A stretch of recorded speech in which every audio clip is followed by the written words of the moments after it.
Hey, this is Kieran, Coach's Corner Chats, and on the podcast today, I have Ryan Mendonca. Ryan, where are you at, and what are you up to?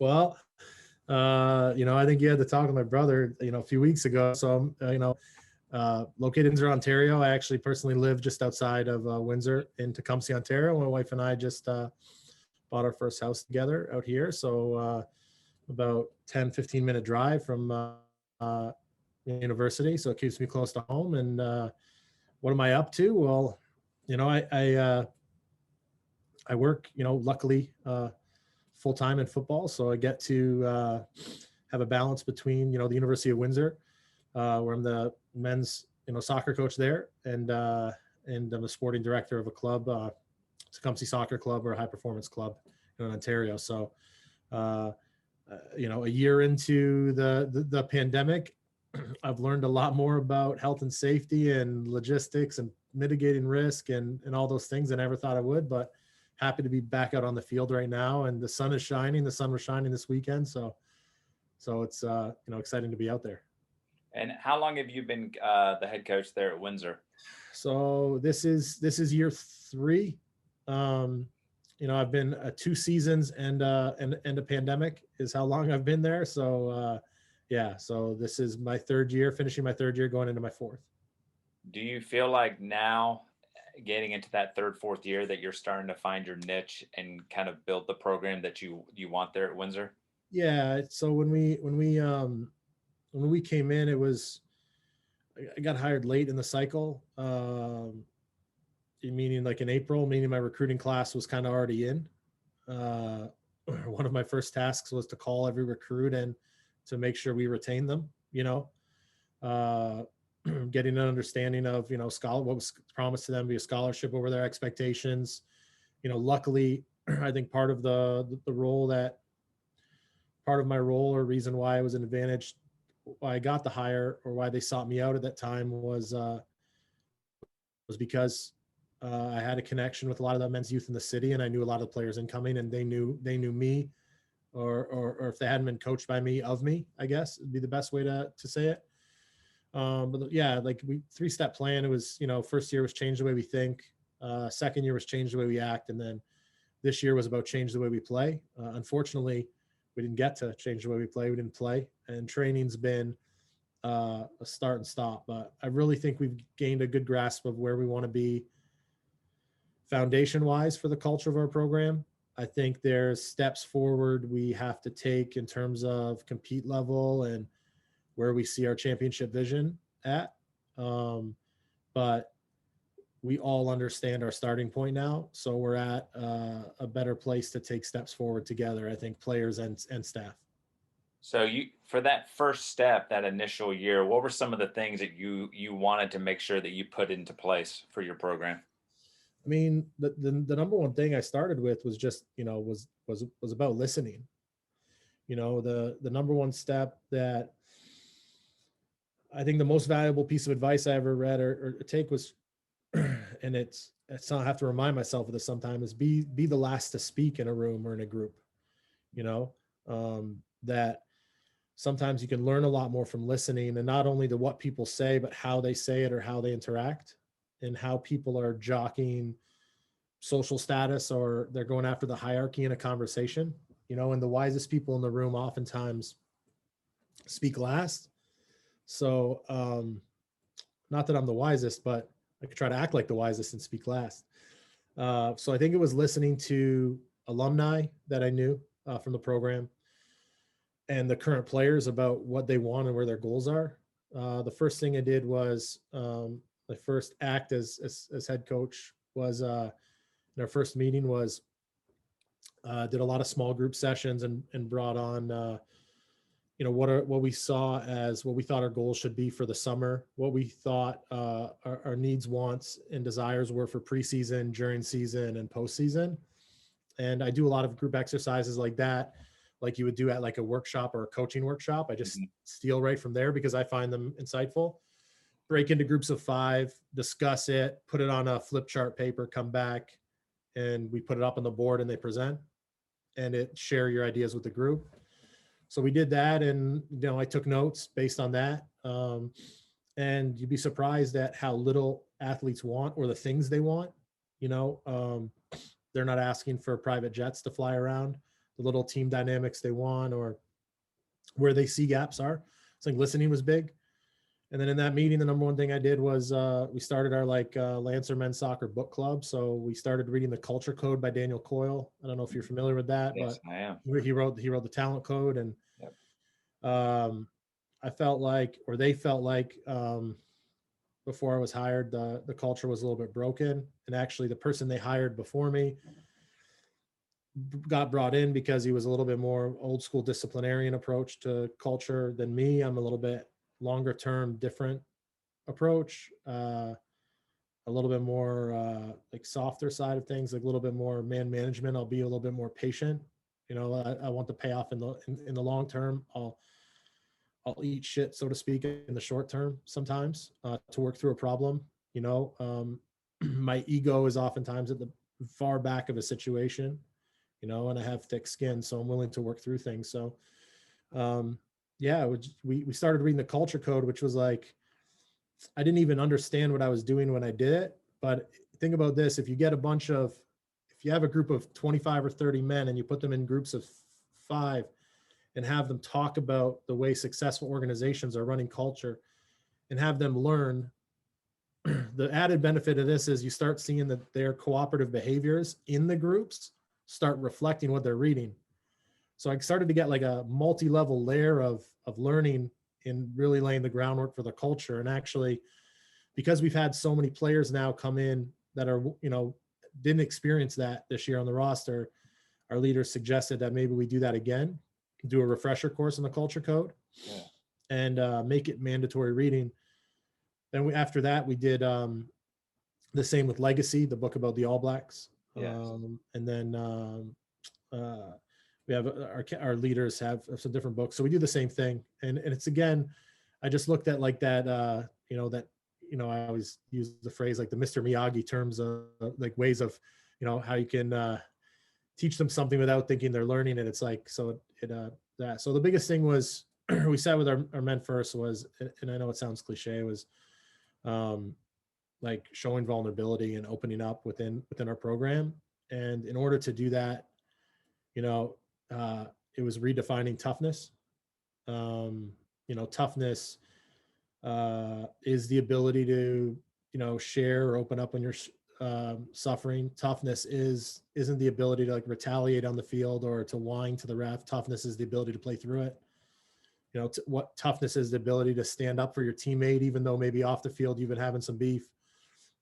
You're still going to have his back when we battle, or in training, you're still going to treat him like a teammate. Toughness is the ability to stand up and push through when things aren't going your way, and not just react and lash out. And I think that was big for us, and really focusing on a Lancer mentality. And every program has an acronym, but for us, the L was about love and sacrifice for each other, and the A was about accountability and attitude, and that's kind of where we focused. Our first 2 years was about love and sacrifice for one another, what it really means, and the A was for accountability and attitude, and what it really means to be accountable and responsible to one another. So the cool thing that I love about this is, one, you brought ownership to everyone. Like, you clearly said, look, we're all in this together. So we'll break you up into pods, but the information they share with you, like you just talked about earlier about listening, like that's completely backwards to what most coaches are like. Most coaches come up and go, I'm the expert. I'll tell you what to do. Maybe like the previous coach.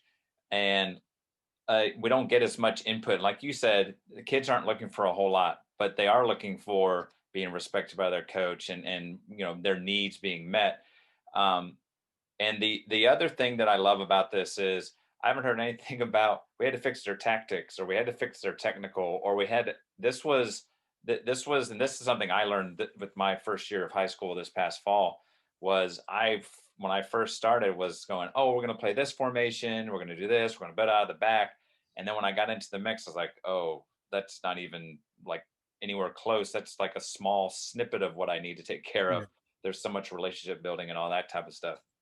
Yeah, just to your going, like, usually the coach is the expert. I think the first in my first, monologue to the players was, because I was an assistant coach for a long time, and the program had helped out, and been a goalkeeper coach, been assistant with the women, been assistant with the men. And my first phrase to the players was, assistant coaches talk a lot of shit, because it's really easy being an assistant. You can think, oh, we should have done this, or we should do this, or this guy should play. Of course, I agree with you. Yeah, yeah. But when you're the head coach, well, we're gonna find out. And what I was really fortunate. The group of veterans who stayed on, either came back for a fifth year. Canada, our senior year is our fifth year. Or a couple transfers I had come in from the college, really bought in. We brought in like that first year, 5 additional players to the recruiting class who were transfers or who decided to come back, who I'd actually coached them or been an assistant when they were coaching before. Kieran, they supported me so much. Even when they knew when I had screwed up, to have a set of veterans as a young coach, probably I'm 10 years or almost 10 years younger than any coach in the conference. To have a young coach who kind of got thrust in the job late, to have a group of seniors have your back. Like, those guys could have been like, whatever, this is the third coach I've had in 3 years, I'm done. To have my back and to help me lay the groundwork, I think I'm forever thankful to those guys, because they didn't have to believe in what I'm doing or buy in. They didn't, like, the cultural change didn't benefit them, right? Like, they're like, year one, yeah, we made the playoffs. And to be honest, we lost in a shootout. Had we not lost that shootout, teams were scared to play us. We came on really strong at the end of the year, and teams were getting scared to play us. And we just found the right mix of old and young. And yeah, I'm forever thankful. And then, the second layer of gratitude is, the players I have who came in that year, who are our core leaders now, they're growing up and I'm growing up in different ways. I always feel like in life, people get promoted before they're ready. It happens in every organization, in business and stuff. It's like, oh, you're the top this. So now you're the top sales guy. You're in management now. You're the top this. Now you're, so yeah. So as I'm growing into the position, I'm very fortunate to have, there's guys who have come in who are in their third year, going into their fourth as athletes, just like me. And they've really bought in. And we have a shared accountability that, we're all going to make mistakes. And I haven't been afraid to sit down and been like, guys, I got that one wrong. I should have dealt with this issue different. I shouldn't have, whatever. Because I think leadership starts from the top. You got to be an example. It starts with, I know I'm not perfect, far from it. So, but we're gonna address those mistakes as they come and not be afraid of them, not just sweep them under the rug. The cool thing that I love hearing is that earlier you talked about them when their groups where they were getting more open with their vulnerability about, and then having you as that role model before in front of them saying, look, man, on that play or on this session or whatever, I should have gone a different direction, I think is huge for young men to kind of link into. The other thing that I love about, again, as a coach is I don't think coaches give enough props to their players. They make the program, and for you to come out and honestly say, look, that first group supported me, had me, picked me up when I was down, like that's like a huge thing that you don't hear a whole lot of coaches say. And the other thing that really was hard for me to wrap my head around is they literally jumped in at the opportunity to read, which I know, like the idea of reading a book. How, how did that? I mean, how did that kind of like dynamic kind of work about, or was that something one of the players kind of came about and said, "Look, we need something to kind of grasp onto." No, it kind of, like, I come up with some quirky stuff, or not quirky, but different stuff. And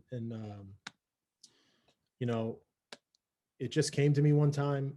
And I know other coaches are doing it a lot now. I'll say over the last 5 years, the stuff that I was really into 5 years ago is getting more mainstream now, and I'm so happy for that. Mhm. This isn't as crazy an idea in 2021 as it might have felt like in 2016. You know, not that it was crazy back then, but I think the content, I sent a huge thank you to Daniel Coyle in that it's written well. It's written in entertaining snippets. I don't know if you've read it, but it's really broken up into cool little chapters and it dives right in. So I think picking the right topic. I mean, having like reading War and Peace and a big thick book wouldn't have worked. Yeah. But we did, break it in sections, and then in the summer we were only able to do, conference calls. We weren't able to get everybody in person, but then we did a mini camp in the July before the season, and that's when we got almost all the way through the book. And when they presented, and I think when they had a shared accountability to each other, you know, um, I know not everybody read it word for word. I mean, we all went to high school and college, and we know exactly what the difference between skimming and reading. But audiobooks make it possible too. A lot of guys, like they said, I just listen to it on the way to and from work every day in my car. And yeah, it was guys bought in because they saw it started to be relevant, right? We do a lot of team culture discussions that aren't soccer related. Like one of my favorites was, I don't know if you remember when Jimmy Butler wanted out of Minnesota. He wanted to be traded in the NBA, and he had a practice, and he got all the second stringers or third stringers on his team at practice, and he scrimmaged the starters, and he beat them, and he walked out of the gym and was yelling at the GM, "You need me, you need me." It was all in the news. And that week we have a weekly team meeting where usually we do some sort of team building or culture, whatever. The topic was that, and a group had to be, what would you do if you were the player? What would you do if you were the other players? How would you handle this if you were the GM? How would you handle this if you were the coach? To get them kind of thinking about how all these events, like how we respond to these events. I'm not saying that one moment defines the season, but how we respond to one moment can define a season. And if we do it the right way, that can be the energy that pushes us over the top, or it can be the energy that pushes us over the edge in a bad way. We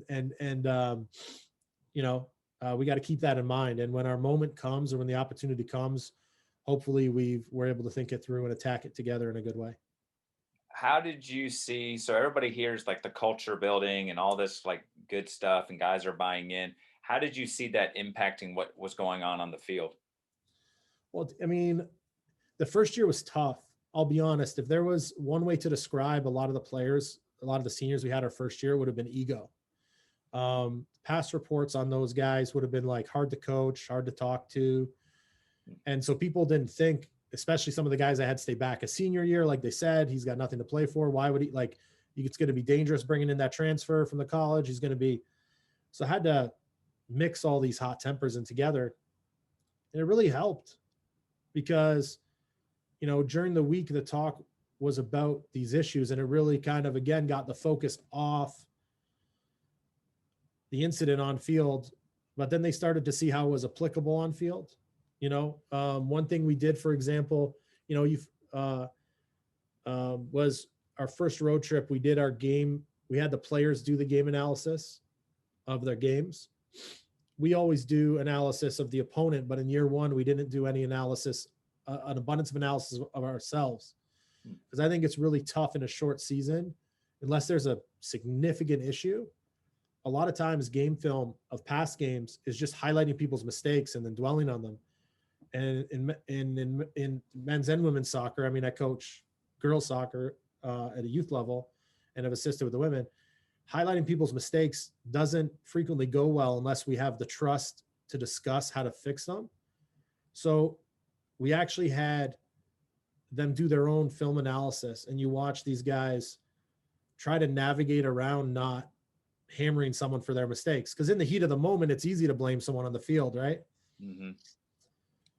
But where we got to was, that was pretty magical. And then after our 2 road trips, we played a game at home against Laurier, and we tied 1-1 or 0-0. And it was a rainy night, and it was a very heated game. And Well, it wasn't the result we were looking for, but one of our veterans, you know, like forever thankful for Jamar Redhead. We had our meeting in the training room after because we had a quick turnaround, so guys were already ice bath, stuff like that. So we have what we're called after action reviews. It's something from the culture code. It's a Navy SEAL tactic where after a game, the players lead the debrief, not the coach.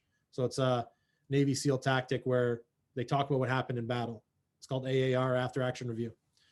We were doing our AAR and Jamar said, you know what, guys, this is the first time in my 5 years as a Lancer that nobody yelled at each other on the field in a negative way. We didn't bring that negativity on the field in a negative way. We got on each other, we pushed each other, but there was no bickering. And that's when I knew it was impacting. When a player not only can not only are we not bickering, but they recognize that we're moving forward together. That when a mistake happens in a game, we're working through it, you know, and that's where we've gotten, you know.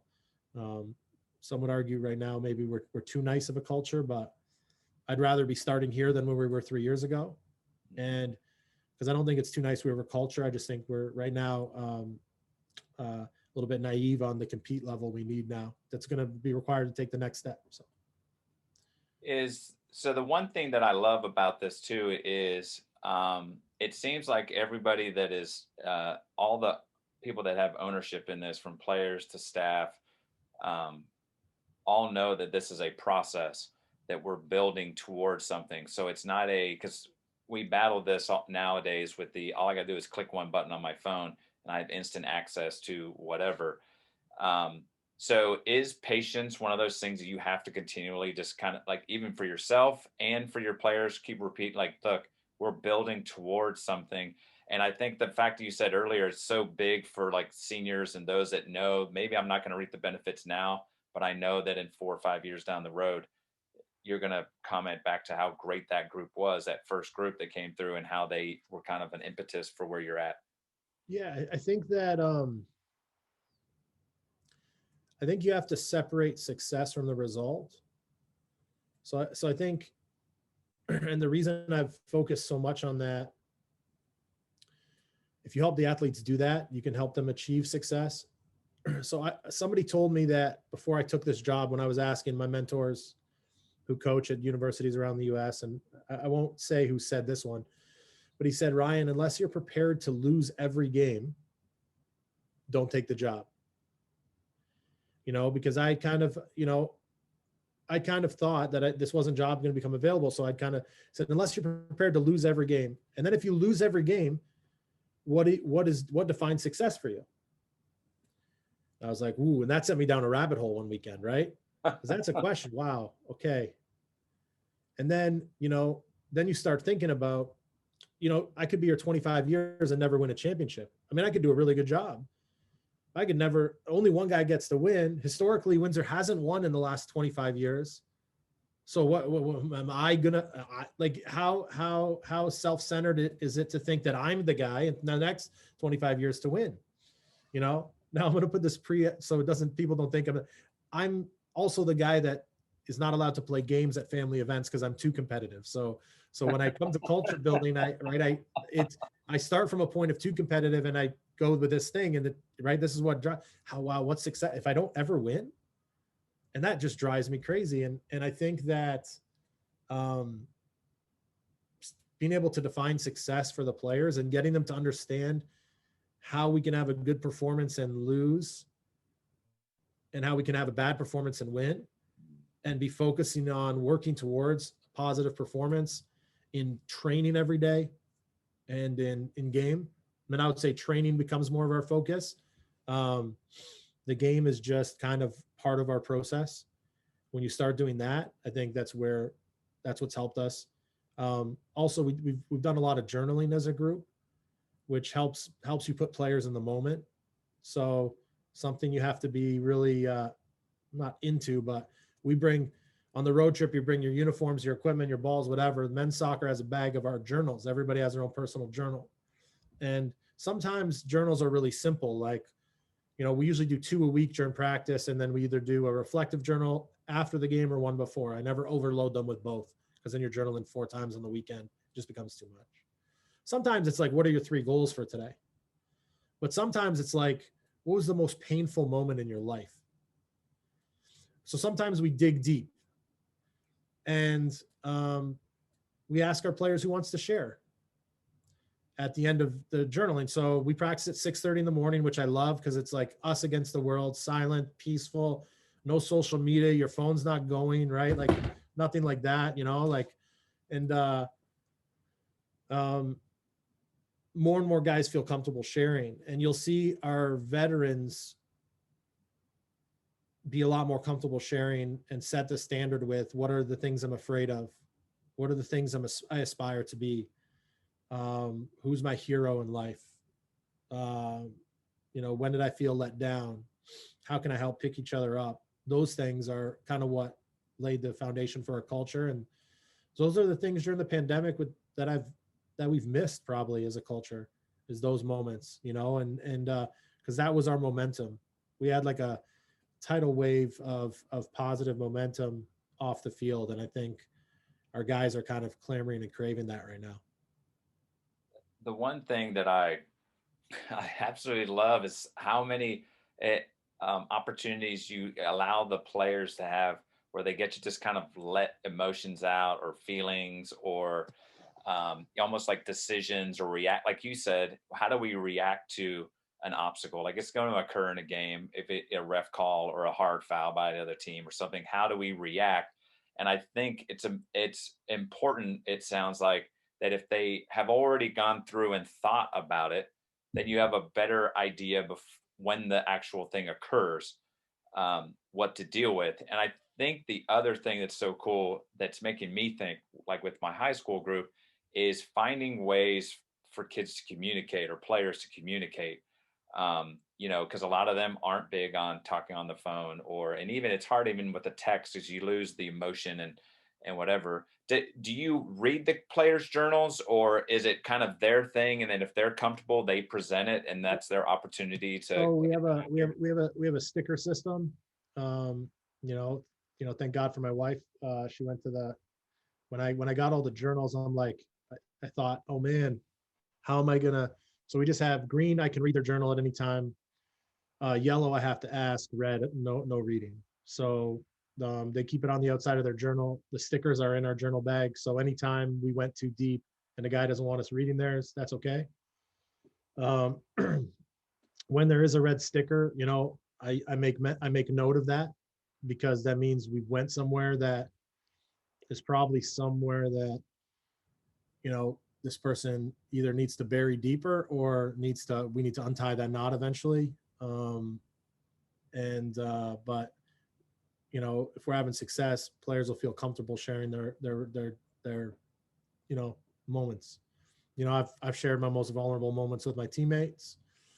As a staff, I share them. As a as a teammate, I was always an open book when I was a player, and now as a coach. So it's I think that helps you go to a level. If you know someone, like truly know someone, you're willing to cover for them. You're willing to make that run back. You're willing to you know to be a little bit understanding when the mistake happens in a game.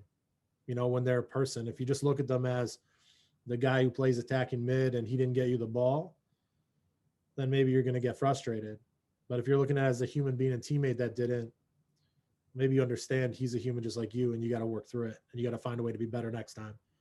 So It sounds like too that you do a lot of reading yourself, a lot of self-reflecting, and learning about all these different types of things. What spurred you into? Have you always been kind of drawn to this type of thing and like bettering yourself and like yeah, I don't want to say self-help books, but yeah, like culture yeah, building and just like team and all this type of stuff? yeah. I think that like I was a psych major. I started off as a psych major, so uh, people fascinate me. And then being a youth coach, a youth soccer coach, like different ways to bring the best out in people have always made me really think. And then, I always say that coaching at a university level and college level teaches me a lot of how to approach youth, but coaching youth teaches you a lot about how to approach what we think are like men, but are really just older kids. Like, if you and I reflect back to what we were like when we were 18, 19, 20, exactly, right? We Yeah. have a good laugh about ourselves. Yes. And so we got to remember that. We have to remember that that's who we're dealing with. So I try to be mindful of that. But yeah, I'm always passionate, probably because I made mistakes in my life, or gone down roads that I felt like I was the worst version of myself, or I let anger get a hold of me, or negativity, or whatever. And I wanted to work through that. And I think everybody still does. But, I think about, putting people in that peak performance mindset or environment, how much more positive, of an outcome we could have. So the other thing was, so a couple weeks ago, I talked with your brother, who is the women's head coach. What's the dynamic been having your brother as the other coach of the other soccer program for the Lancers? I mean, I wouldn't want it. I mean, I wouldn't want it any other way. You know, uh, I love it. Like, the dream of doing this with your family is it's awesome. I wouldn't. It would take quite the opportunity to change this. He might not always like. I'm a little bit more lighthearted and less serious than he is, so I'll have a good laugh sometimes, or I'll be joking. But to be able to go up and down and travel on the bus and have him sit across from me in the front seat is pretty cool. Um, yeah, I can't say enough how cool it is because with our busy lives, that's a lot of the time we get together, right? Like, he's got a 1-year-old daughter, I have a 1-year-old niece, my wife's expecting in a month. Oh, that's awesome. So I'm expecting a little baby girl as well. So life gets busy, and yeah, the opportunity to grow closer is really cool. And work together. I think we've really worked at growing the programs together, and collaborate whenever we can, and really do things like, I know we talked about the fundraiser for the scholarship for before. Our community involvement, we try to link together. Even now, getting to the point of like culture building and alumni relations, tactical stuff, like things that we can do together wherever we can collaborate and be efficient with our resources. We try to, and we want the men and women to feel like they're not just part of a team, right? You're part of a program that's part of an athletic department, that's part of a institution. Like, you have to be more. It has to be more than just what's on the field. So the starting point, that's for us. The easy partner is the women's team, and then we work from there, right? And if we build culture in the same way, and we build tactics in a similar way, and we're all speaking the same language, then that's going to make us more proud of who we are, right? So, um, but yeah, I can't say enough how much family means to me, and the opportunity to know that no matter how busy we get, I get to spend the weekends in the fall with my brother. You know, it's amazing. The cool thing was too, when you started putting your like 3-step process out there, I'm pretty sure that's the identical same thing that Daniel shared with Yeah, me, or very similar, of like what it's is the exact same thing. what it means to I be a won't take Lancer. credit. I won't take credit for it. I'll let him give me credit for it. But yeah, yeah. There's a lot of cultural stuff that, like I said, him and I get to collaborate on. Um, so we're able to refine it. So for example, if I started something and we start going back and forth, opportunity to create magic that way.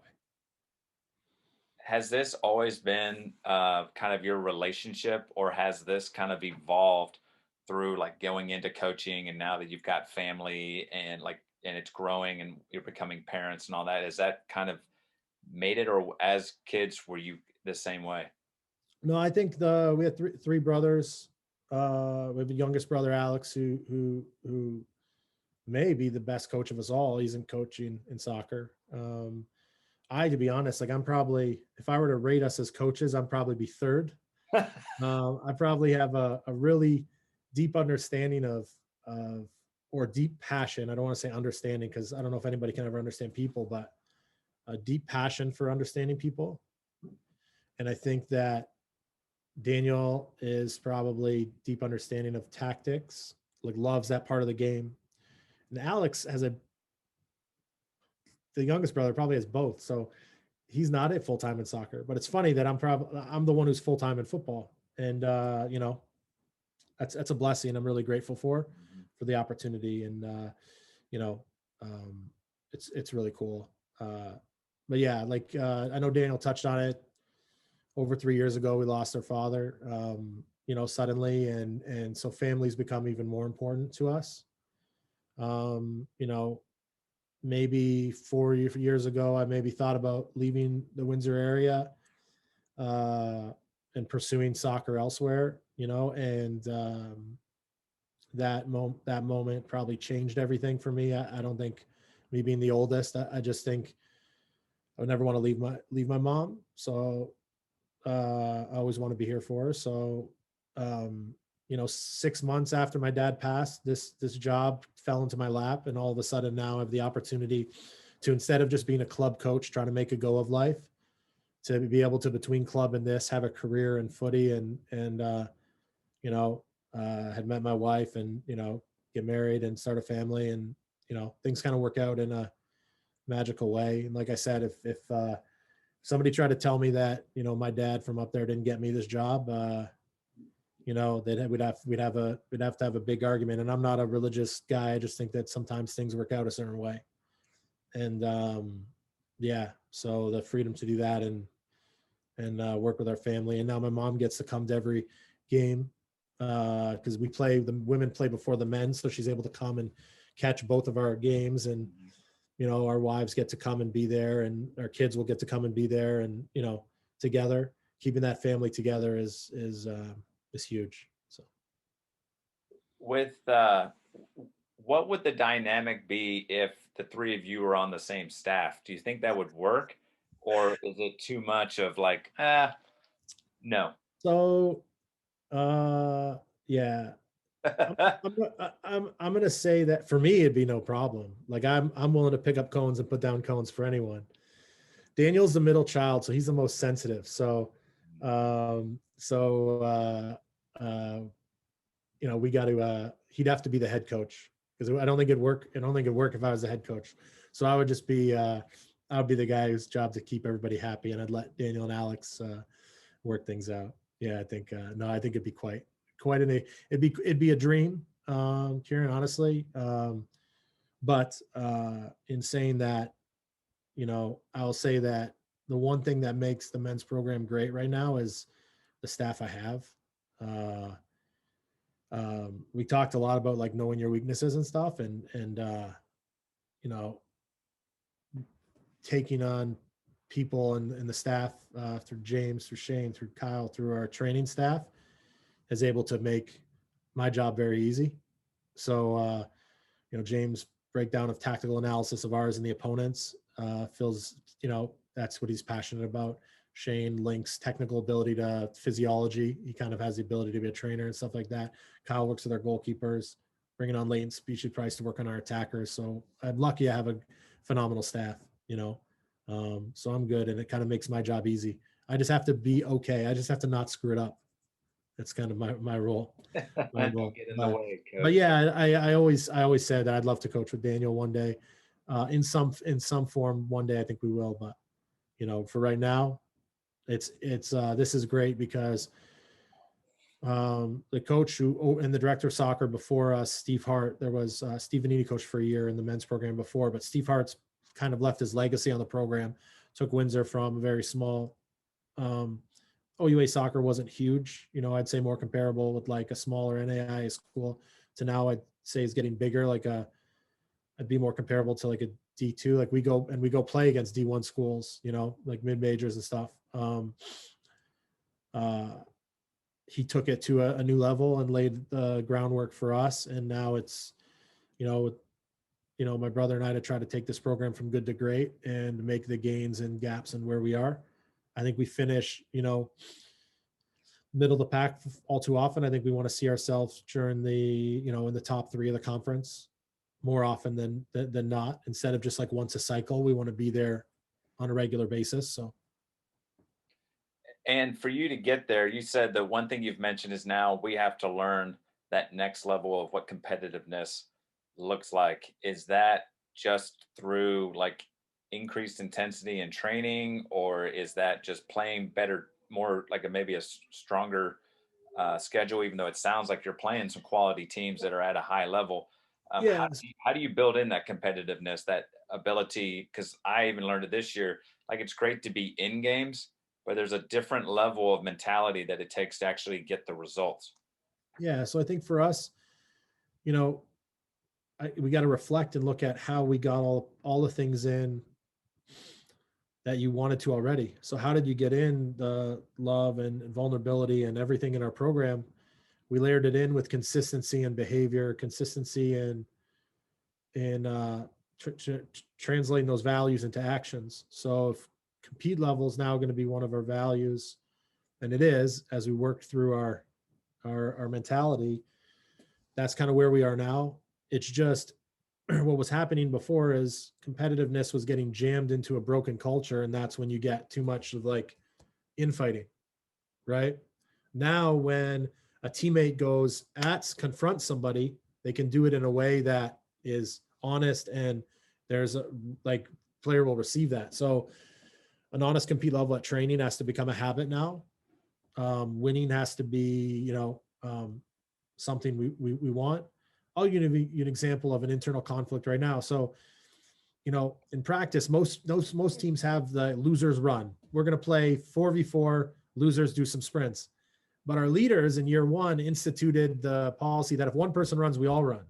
So now we're at this like, you know, uh, catch 22 of like, well, now everybody's running. So now there's no point in the losers running. But what James and I, the assistant, got into a conversation is it's not about the running, it's about the desire to win and constantly making things a competition in our everyday. And just little things like burpees or like little things that make things a competition is where we're going. Stealing some stuff from Anson Durant with his competitive cauldrons and stuff in a little way. I think also it takes bringing in people that have that competition level. Some people are in a different place when they train, right? Great people, greatness, like and great players are, you know. So I think creating an environment where it's okay to be like that and showing people it is the same way we showed people it was okay to be vulnerable, right? So it's okay to win, and it's okay, and that starts from the top, right? So like last week I did a calculation, there's like 185 days till season. So I got up at 6:30 in the morning and I went for a run, and I sent a video out to the players kind of calling them out, saying I'm up before 7 going for a run, you guys are sleeping, what are you doing?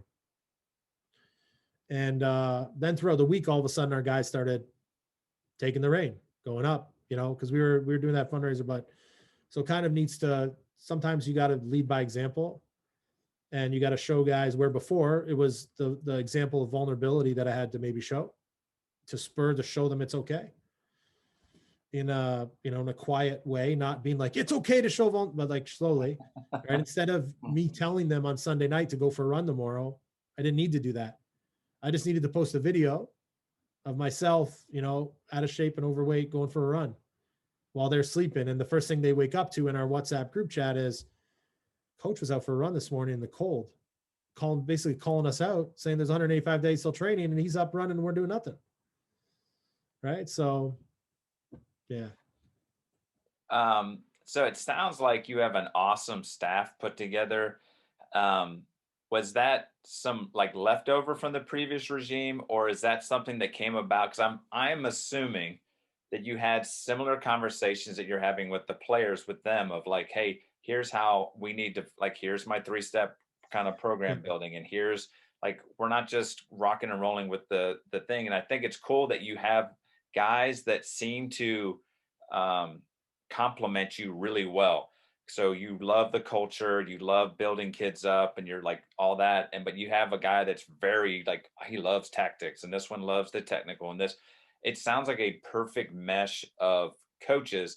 And I know just listening to it and listening to what you're saying, that has to have not been by accident. No, it really took even like we just added Leighton, who was a former player and an all Canadian like leading goal scorer back when I was an assistant. And like, yeah, it was just by design because again, success leaves clues, they say, and just go look at every successful leader in the history of the world, or every successful president, or every successful leader of any team or organization. You got to know your weaknesses. The first things to do is self-evaluation. And, I either have to be willing to fill a role, or I have to go out and actually fill a role. So if I'm not going to be, I'll give you an example. I made a decision my first 2 years. I'm not going to be the rah motivational guy before the game and at halftime, because at one point during the season I may have to push us over the edge. But if I start giving those speeches frequently, it doesn't work. So we talked about it as a staff about how we're going to divide up these speeches. So again, I think as a leader, you have to be willing to fill a role, or be okay with somebody else filling it. And I think a lot of times that's where people fail. They're not okay. Like before a big game away at Mac, James gave a phenomenal speech before our game. And I don't know if any other head coaches, if many others are okay with that. I don't know if when we are setting up a set piece, another coach is really okay with assigning Kyle, who's our goalkeeper coach, having him work on set pieces, or having James work on attacking set pieces. You have to really be okay with that, or else I got to do it. But if I'm not going to do it like 100%, then it's got to be somebody else. I'll give you the best example with me. For me, like I said, I was a goalie. Goalies have something wrong with them, inherently wrong with them inside our head. So I never needed to like get hyped up before a game. I was always here. I needed to calm down. And so I used to joke around, because at practice, I'd be the guy who was like going so hard that I needed a sense of humor and to make light of things. So I'm not the best guy to lead the warm up. That's why James and Shane lead our warm up. Shane's like, not only is he a strength trainer by trade, but also phenomenal midfield player and very disciplined and can keep the guys in line. My job during the warm up is to check on everybody mentally as a coach, to kind of like pop into the session with our defenders that James doing. And, are they, is their head right? Then I go over to the goalkeepers, have a little conversation with them. Make sure they're okay. That's my role. My role is not to get their body ready. That we have professionals for that. My role is not to worry about injuries. We have professionals for that. But if you do all the planning before and everybody knows their role, then it makes that pretty simple. And I know that during the warm up, I'm not the best guy to be disciplined, because as a habit, unless I'm going to change my temperament, that's not for me. I got guys who are disciplined and willing to do that. I'm going to go do what I'm doing and check in with the guys that I know are going to push us over the top today. Or maybe players gone distant. He wasn't as vocal as he was today on the bus. Man, what's up? This guy may be having relationship issues. He's stressed about a class. What's going on? Usually he's the center of attention. He's quiet today. I'm going to pull him aside and have that little, so that's my dynamic. That's what I chose, or that's what as a staff we decided was good, so. I think it's refreshing to hear, because we do this with the players. They have certain roles and responsibilities within our playing style and our philosophy, and positionally and what have you. And I've never really thought about it as that as coaches, we're in the same spot. We have certain roles and responsibilities, and I think it's really cool that it seems like it's very clear to your coaches that, hey, here's the thing that I need from you in terms of this. Because I think a lot of times, like you kind of joked about picking up cones or anybody, but that sometimes ends up being that's what the assistant coach does, is they just pick up the cones the whole time. But they clearly, with everything that you've shared throughout this conversation, is everyone's got some type of strength that they can bring to the table.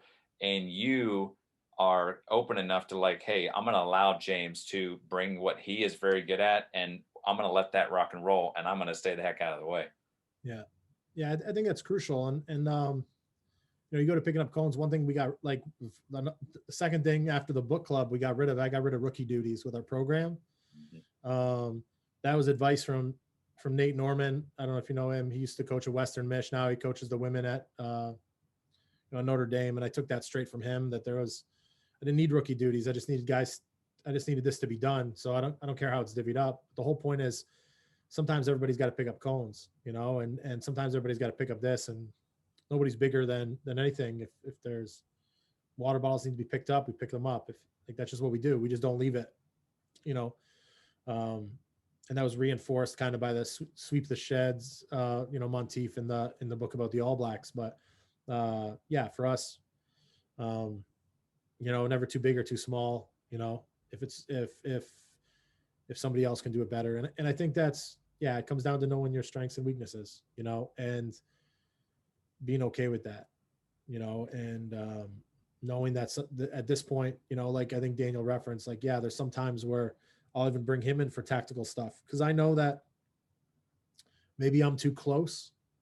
Like I need vision. I need people who are a little bit removed, you know, and I think that's tough. I'm a bit of a perfectionist when it comes to that. So sometimes I'll spend so much time dwelling on little things, little minutiae that it'll stress me out. Like if sometimes I'll need to lock myself in a room to work through how we're going to approach a game once I have all the information. So I just want to get it right. Right. Like if a formation or a tactics aren't adding up right going into the weekend, it'll drive me crazy. There'll be no sleep going into the weekend, but once I figure it out, I can sleep like a baby. So that's one of those bonuses of having your brother in the mix is when you do kind of hit that wall of you're like, okay, I'm just banging my head right now and not making progress. I feel like I'm missing something. He can sometimes shine a light on it because he's kind of outside of. Yeah, it's been beneficial, and I think he's used myself and our staff in the same way, right? Like because we travel together and we see each other play, and I'd even say more so with like off the field situations, dynamics between athletes. Hey guys, here's what's going on with my team. This kind of came up, and we kind of work together as a staff, and I hope we can continue to do that and integrate that more and more because we give the perspective. Well, here's how it looks outside. So maybe that is a problem. Maybe you don't see it from inside, but here's how it looks from afar. So I think that's big. Ryan, this conversation has been awesome. I've enjoyed talking with your brother and you. The stuff you guys are sharing is like so awesome. And I'm super excited to see how Windsor on both the men's and women's side continues to grow over the next few years. Because it sounds like you've got like the foundation is there. And now it's just about getting, maybe a little bit more quality and just more, like you said, maybe not just that, but just the recognition of what it's going to take to get your team up above into that first, second, third kind of Yeah, level. yeah, we've like I said, first year we lost in a shootout in the playoffs, which is never an enjoyable thing.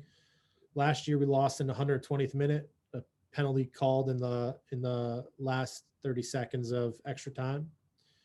Nobody likes that. It's 2 years ago. I still haven't let that call go. Yeah, I was going Even to though, say, even though we're supposed to was it the like right only call? focus on the controllables. Yeah, that's right. Let it go. Focus on the controllables until it gets into the playoffs. So yeah, so as men, and I really think we overachieved last year. So it was good for us to be in that environment. But yeah, the most telltale sign of where the program's going is that our seniors weren't sad; they were happy for the direction the program's going when they left after their last game. Like, yeah, everybody was sad they lost, but when they spoke to the team on the bus on the way home, it tells a lot about what they gave and what they believe in and what they bought into, where it's going. We brought in some of the best recruits we've ever brought in last year in 2020. Didn't get to see them on the field, but we've been able to prepare them. We're bringing in one hell of a class in 21. Yeah, it's up to me to screw it up. We got the right players in place. We got the right staff, and we got the right momentum. So if I can keep steering the ship and guiding the ship down the canal, we'll do just fine. And yeah, just super grateful that the department continues to support myself and this long-term vision for the program, and the city is the Windsor and the soccer community in general supports us. So That's so awesome. Like I said, I've thoroughly enjoyed this discussion and chat. If people want to kind of follow up and follow you, touch base with you, maybe some questions about some of the culture building things you've shared, or just to follow uh, your team and what have you, what's some ways that they can connect with you? Yeah, you can you can share my email. It's just ryan.mendonca@uwindsor.ca, and then it's Coach Mendonca on Twitter, on Instagram, and like Lancer Soccer. Give us a follow. We're always doing something out there on social media, so you can go ahead and share those when when you send it out. And yeah, feel free to get in touch. I love talking about this stuff all day. I could talk about it all day. So Well, I appreciate it, Ryan. I'm going to shut this thing down. This is Coach's Corners Chats, and this is Karen with Ryan Mendonca, and I'm out. Peace. yeah, thanks.